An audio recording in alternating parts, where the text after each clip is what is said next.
Nationalism as a Problem by Partha Chatterjee. The first two chapters of Partha Chatterjee's book seek to establish nationalism as an autonomous ideology. It does this by critically examining the works of early writers. The author does this by offering his views about the main arguments of the writers. The book begins with an examination of the theories of John Plamenatz, Elie Kedourie, Ernest Gellner, and Benedict Anderson. The first chapter, named Nationalism as a Problem in the History of Political Ideas, attempts to give a background of the notion that nationalism impedes progress. The second chapter, named The Thematic and the Problematic, tries to distinguish between the thematic and the problematic levels of nationalist thought. Partha Chatterjee discusses Eastern nationalism in the last 4 chapters of his book, using India as an example. In Chapter 1, the author identifies nationalism as a problem in the world of political discussion. To advance this argument, he examines the works of other authors and manages to identify some major themes. He argues that in order to understand nationalism, it is important to distinguish between two types of nationalism, Western and Eastern nationalism. Western nationalism originated from Europe and is alien to the colonized world. He observes that some early writers thought this form of nationalism was good. Western nationalism accepted civilization and modernization. This led to its characterization as a progressive form of nationalism. Western nationalism is thought to be consistent with European Enlightenment. On the other hand, Eastern nationalism, found mainly in Asia, some parts of Latin America, and Africa, was viewed as an evil form of nationalism. Therefore, Eastern civilization is characterized as a deviant form of nationalism. Earlier authors linked it to agitation for freedom from colonialism. However, Partha points out that there are contradictions inherent in Eastern nationalism. The author observes that the problem with Eastern nationalism is its attempt to merge the characteristics of Eastern nationalism with Western nationalism.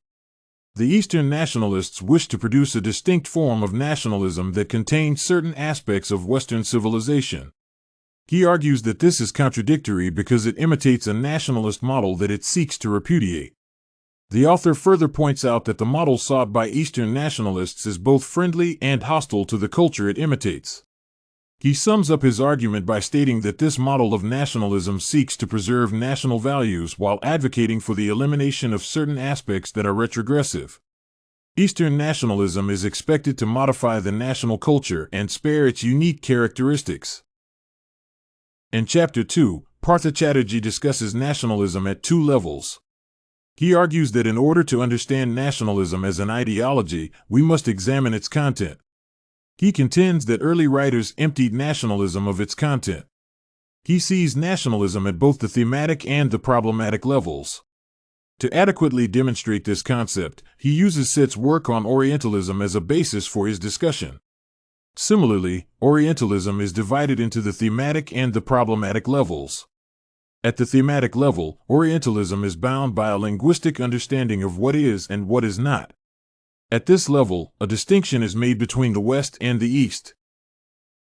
Orientalism at the problematic level is based on the assumption that the Orient is not a passive participant. At the problematic level, the Orient can alter the course of a discussion about him. The author observes that Set's work demonstrates the power struggle between the Orient and the Occident. The Occident dominant and has power over the Orient. At the problematic level, Orientalism is given meaning and intent. The author transposes these levels to nationalism and makes a distinction between the thematic and problematic levels of nationalism. Nationalism at the thematic level is not different from the thematic level of Orientalism. At this level, there is a distinction between the West and the East. However, at the problematic level, the Orient has the power to influence its destiny. Nationalists often operate at this level. Nationalists are charged with the responsibility of liberating their countries from colonialism. Nationalist thought is used to influence the course of countries. The book accurately points out that the agitation for independence in some parts of the colonial world was motivated by nationalist ideology. The nationalists in the colonial world modified Western nationalism to fit their specific circumstances. To a large extent, this argument by the author is accurate. However, it may not be applicable to all nations. Some nations may have had other sources of their nationalist ideology. The author also implies in his writing that colonized nations have to go through 3 stages before becoming stable nations. First, a nation must fight for its independence. Secondly, nationalists discuss what the new nation should look like. Finally, a new breed of nationalists emerges and changes the course of the discussion. The new nationalists encourage the emergence of a unified nation. However, a critical examination of this assumption indicates that it is flawed.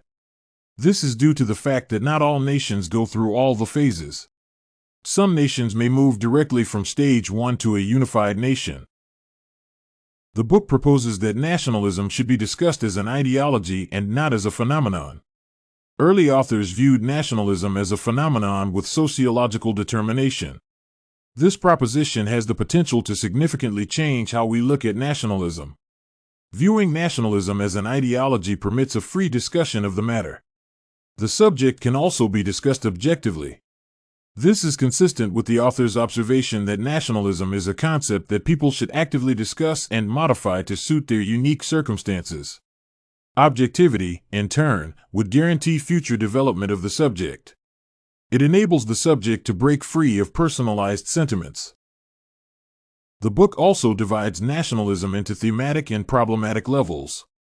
This abstract division may not necessarily result in a better understanding of the subject.